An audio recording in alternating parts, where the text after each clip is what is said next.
3 का तड़का बुलेटिन का वक्त हुआ है। नमस्कार, मैं रविंद्र सिंह आपके साथ और ब्रेकिंग न्यूज से बड़ी खबर से शुरुआत करते हैं। नीट पीजी पर बड़ी खबर यह है कि 11 अगस्त को नीट पीजी की परीक्षा होगी। 11 अगस्त को नीट पोस्ट ग्रेजुएट पीजी की परीक्षा होगी और यह परीक्षा, यह एग्जाम 2 शिफ्ट में होगा। आपको बता दें कि 22 जून को नीट पीजी का एग्जाम होना था, लेकिन यह परीक्षा स्थगित कर दी गई थी।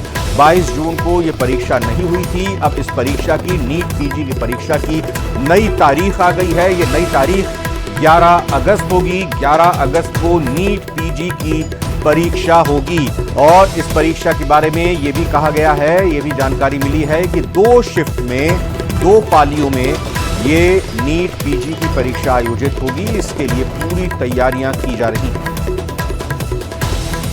तो 22 जून को तो ये परीक्षा नहीं हो पाई थी, इस परीक्षा को स्थगित कर दिया गया था। 22 जून की तारीख को होने वाले एग्जाम को कैंसिल करके इसको पोस्टपोन किया गया था और आज अब नई तारीख का ऐलान हो गया है। 11 अगस्त को परीक्षा।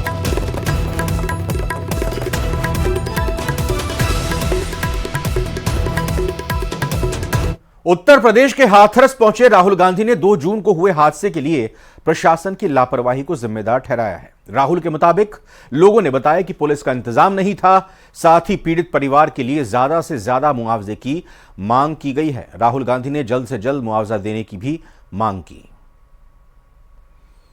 तो पीड़ित परिजनों से जाकर राहुल गांधी ने मुलाकात की है और इस दौरान उन्होंने प्रशासन की लापरवाही इस बड़े हादसे का कारण बताया है, जिसमें 100 से भी ज्यादा लोगों की जान चली गई। यह भी मांग की है कि मुआवजा जल्द से जल्द मिले। यह भी राहुल गांधी ने कहा है कि मुआवजा की जो रकम है, जो राशि है, वो और बढ़ाई जानी चाहिए।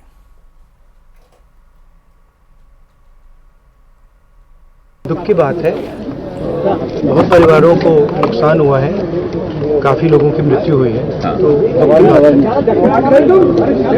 मैं इसको राजनीतिक प्रिज्म से नहीं कहना चाहता हूँ, मगर प्रशासन की कमी तो है जी और गलतियां तो हुई हैं, तो ये पता लगाना चाहिए। और शायद सबसे जरूरी बात कि कॉम्पनसेशन सही मिलना चाहिए, क्योंकि ये गरीब परिवार है और मुश्किल का समय है इनके लिए, तो कॉम्पनसेशन ज़्यादा से ज़्यादा। और मैं यूपी के चीफ मिनिस्टर से विनती करता हूं कि दिल खोल के कॉम्पनसेशन करें।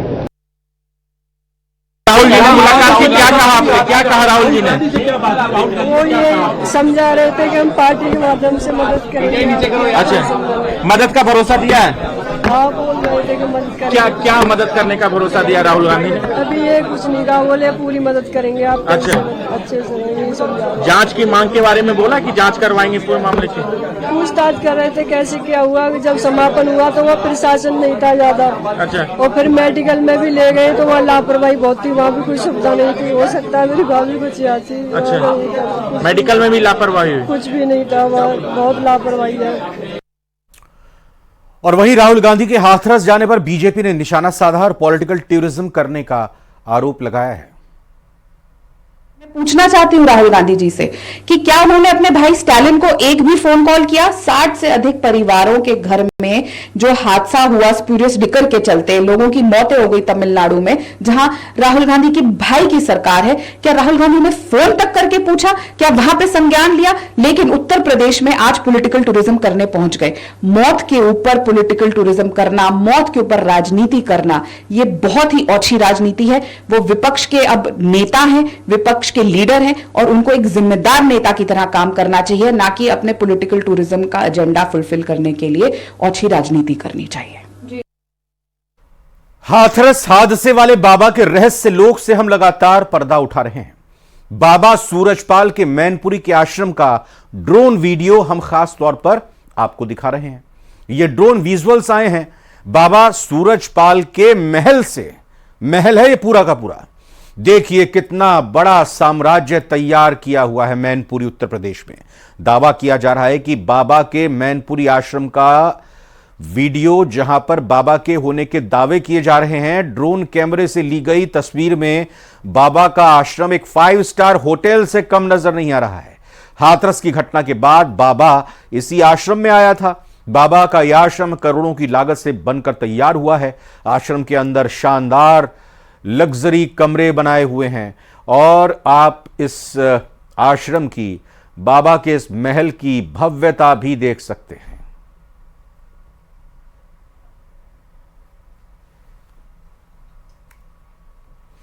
हाथरस कांड में 121 लोगों की मौत के बाद अब बाबा नारायण हरि के खिलाफ लोगों में गुस्सा दिखाई देने लगा है। आज हाथरस में नाराज लोगों ने बाबा की तस्वीर पर चप्पलों की बरसात की। कल तक जिन घरों में लोग उसकी पूजा करते थे, आज वही लोग उसकी तस्वीर को चप्पलों से पीट रहे हैं। लोगों का कहना है कि बाबा का भी एनकाउंटर हो, बाबा में कोई सिद्धि नहीं है, बाबा की तस्वीर अब कूड़ेदान में जाएंगी।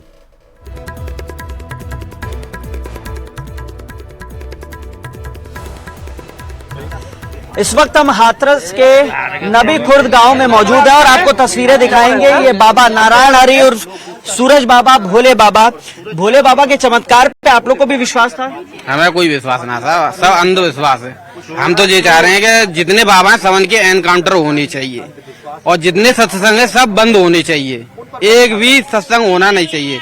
अभी आप लोग बाबा की तस्वीरों पर जो है वो चप्पलें चला रहे थे, गुस्सा है? ये गुस्सा है साहब, ये गुस्सा है। ये इतना परिवार आदमी बिछड़ गया, एक एक पूरे परिवार खत्म हो गया है। इसमें ऐसे नहीं मारना चाहिए, ये तो सामने और आ जाना चाहिए। तो मैं तो सामने मारूंगा भाई, सामने मारूंगा। इस गांव से कौन कितने लोग खत्म हुए हैं? हमारे गांव से 3 लोग खत्म हुए हैं और एक क्या कहते हैं, एक घायल है ज्यादा, जिनकी तबीयत खराब है बहुत ज्यादा, उनकी भी तबीयत इलाज चल रहा है। इस वजह से गांव में तो परिवार जैसा माहौल रहता है, उसी की नाराजगी है। हाँ, ये उसी की नाराजगी है, हमारे तो परिवार के ही है। और इस बीच